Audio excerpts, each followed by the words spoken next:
मसीह की। और मेरा नाम इमैनुअल है।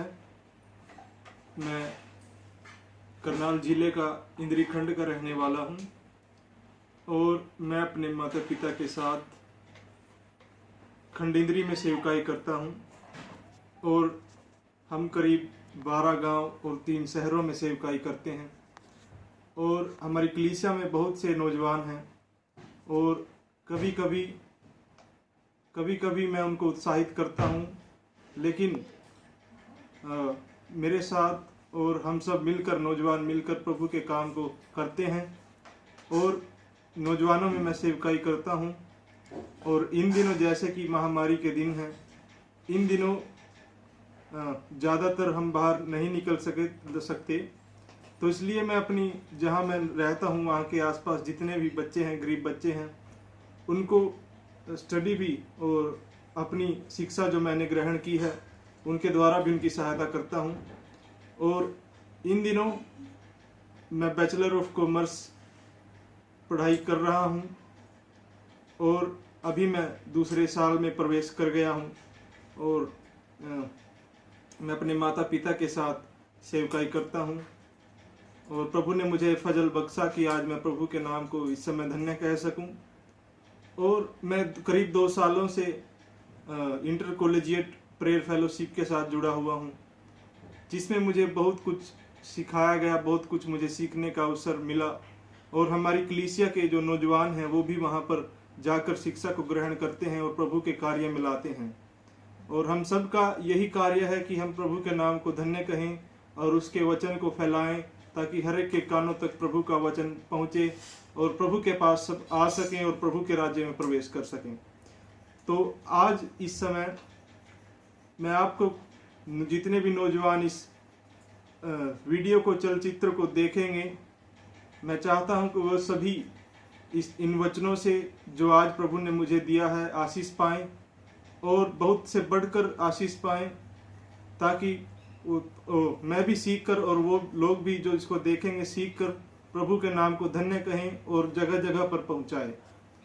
तो आइए हम देखेंगे आज का वचन, जो कि मैंने एक प्रभु से सीखा कि इन दिनों का जो वातावरण है, एक स्टडी के अनुसार मैं आपको बताता हूं।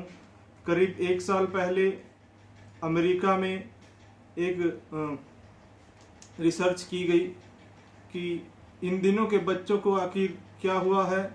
तो उसमें पाया गया कि उन्होंने, साइंटिस्ट्स ने खोजा कि जितने भी बच्चे 13 से 22 साल की उम्र के बीच में होते हैं, उनके ऊपर एक शैतान की चाल होती है जिसको हम डिप्रेशन के नाम से जानते हैं, वो हावी होती है। और कई तरह के विरोधी तत्व हम कह सकते हैं, या फिर ऐसे कारक जो प्रभु से दूर करते हैं हमें, नौजवानों को, ऐसे पाए जाते हैं। तो प्रभु का वचन, डिप्रेशन किसी भी चीज़ को लेकर हो सकता है, जैसे कि आगे ना बढ़ना, पढ़ाई में कमजोरी, या आर्थिक स्थिति कमजोर होना, या कुछ ऐसी बातें जो प्रभु को जानने के लिए पीछे हटा देती हैं। तो इन सब बातों के लिए प्रभु का वचन एक बात कहता है, और बातें तो कई हैं, लेकिन जो प्रभु ने मुझे दिया मैं उसको आपके सामने कहूँगा। कि प्रभु एक वचन में कहता है कि तुम चिंता मत करो। आइए हम देखेंगे फिलिपियों की पत्री और 4 का 6 और 7। यहाँ पर प्रभु का वचन कहता है, किसी भी बात की चिंता मत करो, परंतु हर एक बात में तुम्हारे निवेदन, प्रार्थना और विनती के द्वारा धन्यवाद के साथ परमेश्वर के सम्मुख उपस्थित किए जाएं। तब शांति, परमेश्वर की शांति जो सारी समझ से परे है, तुम्हारे हृदय और तुम्हारे विचारों को मसीह यीशु में सुरक्षित रखेगी। हालेलुया। प्रभु का धन्यवाद करते हैं सुंदर वचन के लिए, कि प्रभु का वचन कहता है कि प्रभु में सदा आनंदित रहो, और कहता है प्रभु कि किसी बात की चिंता मत करो, परंतु हर एक बात में तुम्हारे निवेदन, जो तुम्हारी प्रार्थना है, जो तुम चाहते हो, और विनती के द्वारा धन्यवाद के साथ, प्रार्थना करके, धन्यवाद करके, प्रभु का गुणगान करके प्रभु के सम्मुख हम रखें अपनी सारी चिंताओं को।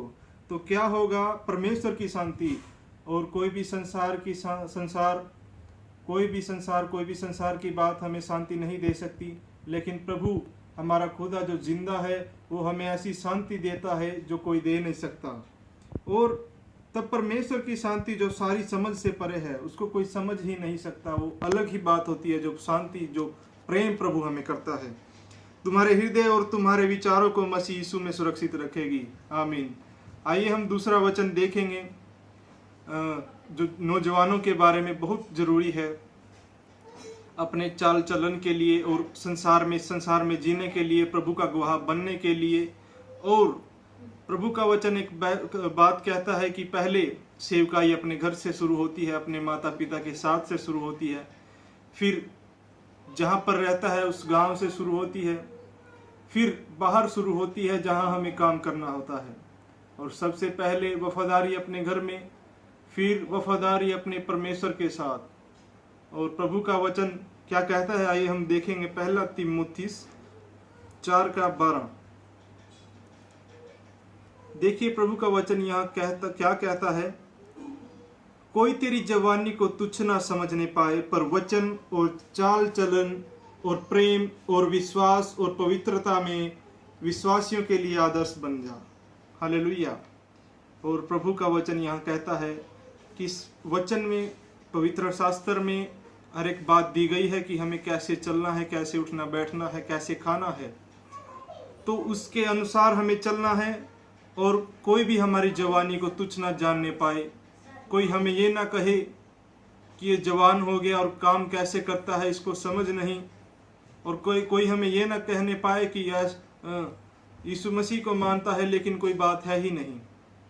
तो हम देखते हैं कि प्रभु के साथ हमें चलना है, वचन पे चलना है, चाल चलन अपना अच्छा करना है, प्रेम रखना है, विश्वास योग्यता बरतनी है और पवित्रता में विश्वासियों के लिए आदर्श बन जा। विश्वासियों के लिए मतलब अपने आप को अगर हम शुद्ध रखते हैं, अपने आप को हम पवित्र रखते हैं, प्रभु के साथ चलते हैं, तो हमारे जैसा ही हमें देखकर जो प्रभु को नहीं जानते वो भी करेंगे और प्रभु के नाम को धन्य कहेंगे।